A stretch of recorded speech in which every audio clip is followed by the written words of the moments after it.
ನನ್ನ 10 ಎಕರೆ ಜಮೀನು ಹೋಗ್ಬಿಡ್ತಲ್ಲ. ಅಯ್ಯೋ, ನಾನು ಎಷ್ಟು ದಿವಸದಿಂದ ನನ್ನ ಜಮೀನು ಮೇಲೆ ತುಂಬ ಇಟ್ಕೊಂಡಿದ್ದೆ ಆಸೆನ. ಏನೋ ಒಂಥರ ನನಗೆ ಧೈರ್ಯ ಇತ್ತು, ಬಿಡಪ್ಪ ನನ್ನ ಜಮೀನು ಐತೆ, 10 ಎಕರೆ ಜಮೀನು ಐತೆ ಅಂತ ಹೇಳಿ ನಾನು ಏನೋ ಒಂದು ಭರವಸೆ ಇಟ್ಕೊಂಡಿದ್ದೆ. ಆದರೆ ಈ ಥರ ಆಗುತ್ತೆ ಅಂತ ನಾನು ಅಂದ್ಕೊಂಡಿರಲಿಲ್ಲ. ಇವಾಗ ನನಗೆ ಬಿಡಲ್ಲ ಅಂತ ಅಂದರು. ಅವ್ರಿಗೆ ಆಯಿತು ಕೊನೆಗೆ. ಅಯ್ಯೋ, ಇವಾಗ ಏನು ಮಾಡಲಿ? ಅಲ್ಲ, ಕೋರ್ಟಲ್ಲಿ ಇವಾಗ ಆಲೆ ರೆಕಾರ್ಡ್ ಅವ್ರ ಅನ್ಸೇನೆ ಐತೆ. ಅದು ಸ್ವಲ್ಪ ನಮ್ಮದು ಅವ್ರದ್ದು ಹೆಚ್ಚು ಕಡಿಮೆ ಇದ್ದಿದ್ರೆ ಕೋರ್ಟಿಗೆ ಹಾಕಿದ್ರೆ ಸ್ವಲ್ಪ ದಿನ ಹೆಚ್ಚು ಕಡಿಮೆನಾದರೂ ಆಗೋದು ಕಣೆ. ಇವಾಗ ಇರೋದೇ ಪಕ್ಕ ಡಾಕ್ಯುಮೆಂಟ್ಸ್ ಅವ್ರ ಹೆಸರಿಗೆ ಐತೆ. ಅಯ್ಯೋ ಸುಮ್ಕಿರ್ರಿ ಅತ್ಲಾಗೆ, ಏನು ಮಾಡೋಕ್ಕಾಗುತ್ತೆ? ಈ ನನ್ನ ಮಕ್ಕಳು ನಾವೇ ಇದಾರಲ್ಲ. ನನ್ನ ಮಕ್ಳು ಏನಾದರೂ ಒಳ್ಳೆಯರಾಗಿದ್ದರೆ ಇವತ್ತು ನಮಗಿಂತ ಪರಿಸ್ಥಿತಿ ಬರ್ತಾ ಇರಲಿಲ್ಲ. ಇಬ್ಬರು ಗಂಡು ಮಕ್ಳಿದ್ರು ಇಬ್ರದ್ದು ಇದೇ ಬಾಳಲ್ಲ. ಅಯ್ಯೋ ದೇವ್ರೆ, ಇವತ್ತು ಹೆಣ್ಮಕ್ಳಾದರೂ ಆಗಿದ್ರೆ ನೋಡು, ನಮ್ಮ ಆನಂದು ಒಂದು ಹೆಣ್ಮಗು ಇರೋದಕ್ಕೆ ಒಂದು ಹೆಣ್ಮಗು ಐತೆ ಅಂತ ಹೇಳಿ ಅವ್ರಿಗೆ ಕೊಡೋದಕ್ಕಂತ ತೀರ್ಮಾನ ಮಾಡಿ 1 ಎಕರೆನಾದರೂ ಕೊಟ್ಟರು. ಹಾಂ, ಅವನಿಗೆ 1 ಎಕರೆನಾದರೂ ಕೊಟ್ಟರು. ನಮಗೆ ಅದು ಇಲ್ವಲ್ಲ, ಅದು ಇಲ್ಲ. 1 ಎಕರೆನಾದರೂ ಇದ್ದಿದ್ರೆ, 1 ಎಕರೆನಾದರೂ ಮಾಡಿದ್ರೆ ಇವತ್ತು 15 ಲಕ್ಷ 20 ಲಕ್ಷ 1 ಎಕರೆ ಹೊಲ ಬಾಳುತ್ತೆ. 1 ಎಕರೆ ಹೊಲ 15 ಲಕ್ಷ 20 ಲಕ್ಷ ಅಂತ ಅಂದ್ರೂ ಅವನಿಗೆ ಇವತ್ತು ಕೊಟ್ಬಿಟ್ರಲ್ಲ. ನಮಗೆ ಅದು ಇಲ್ವಲ್ಲ. ನಮ್ಗೊಂದು ಎಕರೆನಾದರೂ ಕೊಟ್ಟಿದ್ರೆ ಅದನ್ನಾದರೂ ಮಾಡ್ಕೊಂಡು ನಾವು ಹೆಂಗೆ ಒಂದು ಮನೆಗಿನೇನಾದರೂ ಮಾಡ್ಕೊಂತಿದ್ವಲ್ಲ. ಅಯ್ಯೋ, ನಮಗೆ ಇವತ್ತು ಇಬ್ಬರು ಗಂಡು ಮಕ್ಳಿದ್ರು ಸ್ವಲ್ಪನೂ ತಲೆ ಕೆಡಿಸ್ಕೊಂಡಂಗೆ ನಮ್ಮ ಆಸ್ತಿ ಕಂಡರ್ ಪಾಲಾಯ್ತಲ್ಲ ಇವತ್ತು. ಏನು ಮಾಡೋಕ್ಕಾಗಲ್ಲ ಕಣೆ, ಹೋಯ್ತು ನನ್ನ ಆಸ್ತಿ. 10 ಎಕರೆ ಆಸ್ತಿ. ಇಷ್ಟು ದಿನ ನನಗೆ ಜೀವನ ಆಧಾರ ಆಗಿತ್ತ, ನನಗೆ ಯಾವ್ದು ಧೈರ್ಯ ತುಂಬ್ತಿತ್ತ ನನ್ನ ಆಸ್ತಿ 10 ಎಕರೆ ಹೊಲ ಇವತ್ತು ಹೋಗ್ಬಿಡ್ತಲ್ಲ. ನನ್ನ ಅನ್ಯಾಯವಾಗಿ ಇವತ್ತು ನನಗೆ ಹೋಗ್ಬಿಡ್ತಲ್ಲ. ಅಯ್ಯೋ, ಕೋರ್ಟಲ್ಲಿ ಅಲ್ಲೇ ಆದೇಶ ಆಗ್ಬಿಟ್ಟೈತೆ. ಅಲ್ಲೇ ಆಲ್ರೆಡಿ ಅವ್ರದ್ದೆಲ್ಲ ಪಕ್ಕ ಟೂಡಾಪ್ ಎಲ್ಲ ಐತೆ. ರೆವಿನ್ಯೂದಾಗ ಎಲ್ಲ ರಿಜಿಸ್ಟರ್ ಆಗೈತೆ. ಎಲ್ಲ ಪ್ರತಿಯೊಂದು ರೆವಿನ್ಯೂ ಡಿಪಾರ್ಟ್ಮೆಂಟಾಗೆಲ್ಲ ಪ್ರತಿಯೊಂದು ಆಗೈತೆ ಕಣೆ ಅವ್ರದ್ದು. ಸುಮ್ಕಿರ್ರಿ, ಅದನ್ನೇ ಒಂದು ಯೋಚನೆ ಮಾಡ್ಕೊಂಡು ಕೂತ್ಕೊಂಡು ಯಾಕೆ ಅಳ್ತಾ ಇದ್ದೀರಾ? ಏನು ಮಾಡೋಕ್ಕಾಗುತ್ತೆ? ಅವ್ರನ್ನ ಅಷ್ಟೊಂದು ಕೇಳ್ಕೊಂಡ್ವಿ, ಬಿಡ್ಲಿಲ್ವಲ್ಲ. ಏನು ಮಾಡೋಕ್ಕಾಗುತ್ತೆ? ಬಿಡಿ, ನಾವು ನೋಡ್ಕೊಂಡ್ರೆ ಅವ್ರಿಗೆ ಒಳ್ಳೇದಾಗುತ್ತಾ? ಹಾಂ, ನಾನು ಹೇಳ್ದೆ ತಾನೇ 10 ಎಕರೆ ಹೊಲ. ಅವನಿಗಾವು ಕೊಡ್ತೀರಾ 1 ಎಕರೆ ಹೊಲ? ನಮಗಾದರೂ ಕೊಡಿ ಹಾಂ ಅಂತ ನಾನು ಕೇಳಿದೆ. ಹಾಂ, ಅವನಿಗಾದರೆ ಕೊಟ್ಟರು. ರಮೇಶಪ್ಪನ ಹೊಲದಲ್ಲಿ ಅವನಿಗೆ ಕೊಟ್ಟರು, ನಮಗಿಲ್ವಾ? ಹಾಂ, ನಾವೇನು ಮಾಡಿದ್ವಿ ಅಂತದ್ದವ್ರಿಗೆ? ಹಾಂ, ನಾವು ಸ್ವಲ್ಪನ ಎಡವು ಬಿಟ್ವಿ ಕಣ್ರಿ. 10 ಎಕರೆ ಹೊಲ. ಇವತ್ತು ಹೆಂಗಂದ್ರು ಕೋಟಿಗಟ್ಟಲೆ ಆಸ್ತಿ ನಮ್ಮದು. ಕೋಟಿಗಟ್ಟಲೆ ಆಸ್ತಿ ಕಳ್ಕೊಂಡ್ವಿ ಅಲ್ಲ ಇವತ್ತು. ಏನು ಮಾಡೋಕ್ಕಾಗಲ್ಲ ಬಿಡ್ರಿ, ಹೋದ್ರು ಹೋಗ್ಲಿ. ದೇವ್ರು ಕೊಡೋನೆಲ್ಲೋ ಇರ್ತಾನೆ, ದೇವ್ರು ಕೊಡಬೇಕು. ಮನುಷ್ಯ ಕೊಟ್ಟರೆ ಎಷ್ಟೊತ್ತು, ಮನುಷ್ಯ ಕಿತ್ಕೊಂಡ್ರೆ ಎಷ್ಟೋಯ್ತು. ಕಿತ್ಕೊಂಬನವನು ಕೊಡೋನವನು ಮೇಲೊಬ್ಬ ಇದ್ದಾನೆ, ಅವ್ನು ನೋಡ್ತಿರ್ತಾನೆ. ಬಿಡಿ, ಅಳ್ಬೇಡ್ರಿ, ಏನು ಮಾಡೋಕ್ಕಾಗುತ್ತೆ? ಅಲ್ಲ, ಇವತ್ತೆಂಥ ಕೆಲಸ ಆಗೋಯ್ತು. ಕೊನೆಗೂ ಬಂದಿಂಗು ನಾನು ತಗ್ಗಿ ಹೋಗಿ ಚಂದ್ರನ ಕಾಲು ಹಿಡ್ಕೊಂಡೆ. ಬಿಡಪ್ಪ, ಹೋದ್ರು ಹೋಗ್ಲಿ ಬಿಡು. ಇವಾಗೇನೋ ನಾವಿಬ್ಬರು ಹಠ ಸಾಧಿಸಿದ್ರೆ ಆಗಲ್ಲ ಬಿಡು. ನನ್ನ ನಡುವೆ ನಿನ್ನ ನಡುವೆ ಏನೋ ಸೌರ ನಡೆದಿರ್ಬೋದು, ಏನೋ ಗಲಾಟೆ ನಡೆದಿರ್ಬೋದು. ಅದನ್ನೆಲ್ಲ ಮನಸ್ಸಲ್ಲಿ ಇಟ್ಕೋಬೇಡ ಬಿಡಪ್ಪ ಅಂತ ಹೇಳಿ ನಾನು ಎಷ್ಟು ಕೇಳ್ಕೊಂಡೆ. ಆದರೂ ಅವನು ನನಗೆ ಬಿಡಲಿಲ್ವಲ್ಲ. ಕೊನೆಗೆ ನಾನೇ ಅವನ ಬಾಗ್ಲಿಗೆ ತಗ್ಗಿ ನಾನೇ ಹೋಗಿ ಕೇಳಿದ್ದೀನಿ. ಆದರೂ ಅವ್ನ ಮನ್ಸು ಕರಗಲಿಲ್ವಲ್ಲ. ಎಂಥ ಕಲ್ಲಂತ ಮನ್ಸು ಅವನು. ಎಲ್ಲ ಎಂಥ ಕಲ್ಲಂತ ಮನ್ಸು ಅವನು. ಎಷ್ಟು ನಾನೇ ಹೋಗಿದ್ದೀನಿ, ನಾನೇ ನಿನ್ನ ಮನೆ ಬಾಗ್ಲಿಗೆ ನಾನು ತಪ್ಪಾಯಿತು ಅಂತ ಬೇಡ್ಕೊಂಡಿದ್ದೀನಿ. ತಪ್ಪಾಯ್ತು ಕಣಪ್ಪ ಅಂತ ಹೇಳಿ ನಾನೇ ತಗ್ಗಿ, ನಾನು ಬರೋದಿಲ್ಲ ನಿಮ್ಮ ಮನೆಗೆ, ನಿನ್ನ ಮನೆ ಅಂಗ್ಲ ತುಳಿಯೋದಿಲ್ಲ, ನಾನು ನಿಮ್ಮ ಮನೆ ಬಾಗ್ಲಿ ಸುತ್ತೋರ್ಕೊಂಡು ಬರೋದಿಲ್ಲ ಅಂತ ನಾನು ಚಾಲೆಂಜ್ ಹಾಕಿದ್ದೆ. ನಾನು ಹೋದ್ರೂ ನಾನು ಬಿಡ್ಕೊಂಡಿಲ್ವಲ್ಲ ಮನೆ ಬಾಗ್ಲಿಗೆ. ಇವತ್ತು ಏನು ಮಾಡಲಿ, ನನಗೆ ಆಗೈತೆ ಕಣೆ. ಆದರೆ ಈ ನನ್ನ ಮಕ್ಕಳು ಏನೂ ತಲೆ ಕೆಡಿಸ್ಕೊಳ್ತಿಲ್ಲ. ಇವ್ರ ಆಟದಲ್ಲಿ ಇವರಿದ್ದಾರೆ, ಇಬ್ಬರು ಗಂಡು ಮಕ್ಕಳು. ಏನಕ್ಕೆ ಇಬ್ಬರು ಗಂಡು ಮಕ್ಕಳು ಇಂಥವ್ರು? ನಿನ್ನ ಮಕ್ಕಳು ಏನಕ್ಕೆ ಇಬ್ಬರು ಗಂಡು ಮಕ್ಕಳು ಅಂತೀಯಲ್ಲ? ಏನಕ್ಕೆ ಇವತ್ತು ಇಬ್ಬರು ಗಂಡು ಮಕ್ಳು ಇಂಥವ್ರು? ನಮ್ಮ ಆಸ್ತಿ 10 ಎಕರೆ ಹೊಲ ಹೋಗ್ತಾ ಇತ್ತಲ್ಲ, 10 ಎಕರೆ ಆಸ್ತಿ ಬಗ್ಗೆ ನಾವು ತಲೆ ಕೆಡಿಸ್ಕೋಬೇಕು ಅನ್ನೋದೊಂದು ಸ್ವಲ್ಪನೂ ಅವ್ರಿಗೆ ಪರಿಜ್ಞಾನ ಇಲ್ವಾ? ಪರಿಜ್ಞಾನ ಇಲ್ದಂಗೆ ಎಂಥ ಕೆಲಸ ಮಾಡಿಬಿಟ್ರು ಮನೆ ಆಳ್ರು.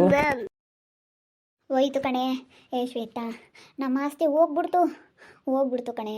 10 ಎಕರೆ ಹೋಗ್ಬಿಡ್ತು.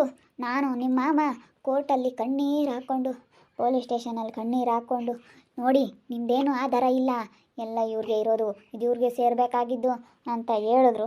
ಅವರು 5 ಎಕರೆ ಮಾಡಿಸ್ಕೊಂತೀವಿ ಅಂತ ಎಲ್ಲ ದುಡ್ಡು ಕಟ್ಟಿ ಎಲ್ಲ ಡಿವೈಡ್ ಮಾಡ್ಕೊತೀವಿ ಅಂತ ಹೇಳಿ ಬಂದರು. ಎಲ್ಲ ಅವ್ರಿಗೆ ಹೋಗ್ಬಿಡ್ತು ಕಣೆ, ಎಲ್ಲ ಅವ್ರಿಗೆ ಹೋಗ್ಬಿಡ್ತು. ನಮ್ಮ ಮೈದ್ನಿಗೆ 1 ಎಕರೆ ಕೊಡ್ತೀವಿ ಅಂತ ಒಪ್ಕೊಬಿಟ್ಟ ಕಣೆ. ಅವನೇ ಒಪ್ಕೊಬಿಟ್ಟ. ಮಾತು ಕೊಟ್ಟಿದ್ವಿ ಅಂತ ಹೇಳಿ ಕೊಟ್ಬಿಟ್ರು. ಆದರೆ ನಾವೇನು ಮಾಡಿದ್ವಿ ಅವರಿಗೆ? ಇಂಥ ಕೆಲಸ ಮಾಡಿದ್ರಲ್ಲೇ ನಮಗೆ. ಬಿಡತ್ತೆ ಅತ್ತ, ಯಾಕೆ ಸುಮ್ಮನೆ ನೀವು ಈಗ ಅಳ್ತೀರ? ಮಾವ ಸುಮ್ಮನಿರ್ರಿ, ಯಾಕೆ ಅಳ್ತೀರ? ಏನು ಮಾಡೋಕ್ಕಾಗುತ್ತೆ? ಏನು ಅನಿವಾರ್ಯ ಆಗ್ಬಿಡ್ತಲ್ಲ ಮಾವ, ಸುಮ್ಮನಿರ್ರಿ ಮಾವ. ಅಯ್ಯೋ, ನೀವೇನು ಹೇಳ್ತೀರಮ್ಮ? ನಾನು ಇಷ್ಟು ವರ್ಷ ಜಮೀನು ಮಾಡಿಕೊಂಡು ನನ್ನ ಹೊಲ ಐತೆ ನನ್ನ ಹೊಲ ಐತೆ ಅಂತ ಹೇಳಿ ನಾನು ಹೊಲದ ಆಧಾರದ ಮೇಲೆ ಇವತ್ತು ನನಗೆ ಯಾರಿಗೂ ತಗ್ತಾ ಇರಲಿಲ್ಲ ಬುಕ್ತಾ ಇರಲಿಲ್ಲ.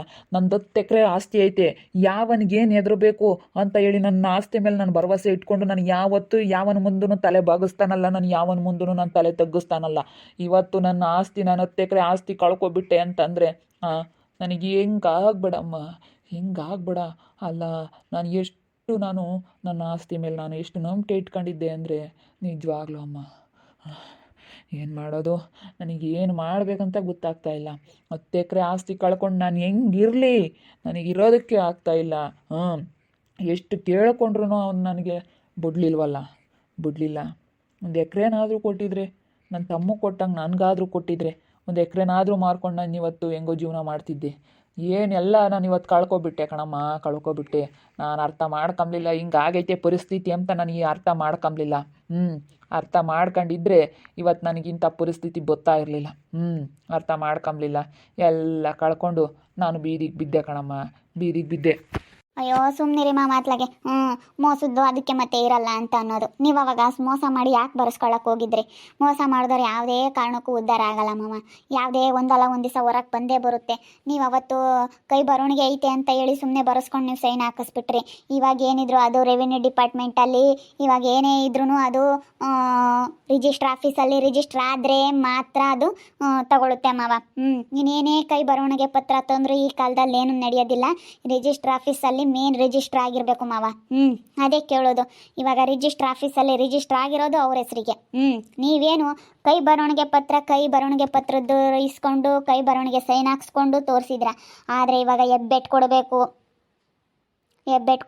ಅಲ್ಲೇ ಡಿಪಾರ್ಟ್ಮೆಂಟಲ್ಲಿ ಅದೆಲ್ಲ ರಿಜಿಸ್ಟ್ರ್ ಆಗಿರಬೇಕು, ಹೆಬ್ಬೆಟ್ಟಿರಬೇಕು, ಸೈನ್ ಇರಬೇಕು, ಪ್ರತಿಯೊಂದು ಇರಬೇಕು ಮಾವ. ಇವಾಗ ಪ್ರತಿಯೊಂದೂ ಇರಬೇಕು.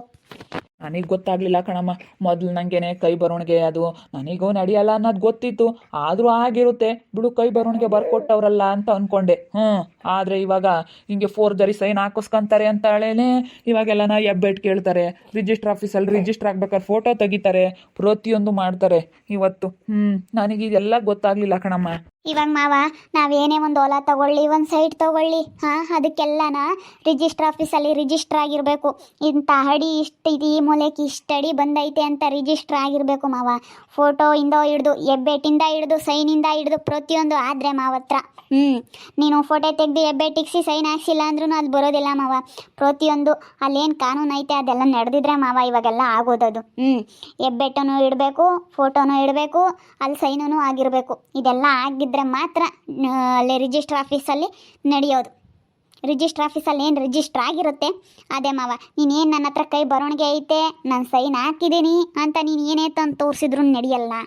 ಮೊದಲಿತ್ತು ಮಾಮ, ಮೊದಲಿತ್ತು. ಅವಾಗೆಲ್ಲ ಊರಾಗ ಯಾರಾದ್ರೂ ಗೌಡ್ರು ಹೇಳಿದ್ರೆ ಎಲ್ಲ ಕೇಳೋರು. ಗೌಡ್ರು ಅವರು ಇವರು ಎಲ್ಲ ಊರಲ್ಲಿ ದೊಡ್ಡವ್ರು ಯಾರಾದರೂ ಇದ್ದರೆ ಹೇಳಿದ್ರೆ ಕೇಳೋರು. ಇವಾಗ ಆಗಲಿಲ್ಲ. ನಿಂದೇನಿದೆ ತೊಗೊಂಡು ಬಾ, ನಿನ್ನ ಪತ್ರ ತೋರಿಸು ಅನ್ನೋದೇ ಇವಾಗ ನಡೆಯೋದು ಅಷ್ಟೇ ಮಾವ.